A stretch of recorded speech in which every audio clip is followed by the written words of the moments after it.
بسم الله الرحمن الرحيم. اللهم صل على محمد حتى لا يبقى من صلاتك شيء وسلم على محمد حتى لا يبقى من سلامك شيء وبارك على محمد حتى لا يبقى من بركاتك شيء۔ ترجمہ: اے اللہ درود بھیج حضرت محمد صلی اللہ تعالیٰ علیہ وآلہ وسلم پر حتیٰ کہ تیری رحمت سے کوئی چیز باقی نہ رہے، اور اے اللہ سلامتی بھیج حضرت محمد صلی اللہ تعالیٰ علیہ وآلہ وسلم پر حتیٰ کہ تیرے سلام سے کوئی چیز باقی نہ رہے، اور برکت نازل فرما محمد صلی اللہ تعالیٰ علیہ وآلہ وسلم پر حتیٰ کہ تیری برکتوں سے کوئی چیز باقی نہ رہے۔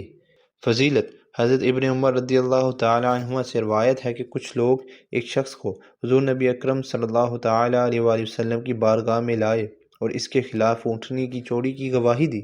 جرم ثابت ہونے پر جب آپ صلی اللہ تعالیٰ علیہ وآلہ وسلم نے ہاتھ کاٹنے کا حکم ارشاد فرمایا تو اس نے درود پڑھنا شروع کر دیا۔ اونٹنی بول اٹھی کہ یا رسول اللہ صلی اللہ تعالیٰ علیہ وآلہ وسلم، یہ شخص مجھے چوری کرنے سے بری ہے۔ حضور صلی اللہ تعالیٰ علیہ وآلہ وسلم نے ارشاد فرمایا کہ اسے میرے پاس لاؤ۔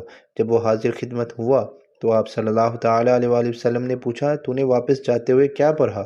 اس نے جو پڑھا تھا عرض کر دیا تو آپ صلی اللہ تعالیٰ علیہ وآلہ وسلم نے ارشاد فرمایا، میں نے دیکھا کہ مدینے کی گلیاں فرشتے گھیرے ہوئے ہیں، یہاں تک کہ وہ میرے اور تیرے درمیان حائل ہو جاتے۔ پھر فرمایا، تو پل صراط پر اترے گا جب کہ تیرا چہرہ چودھویں کے چاند سے زیادہ روشن ہوگا۔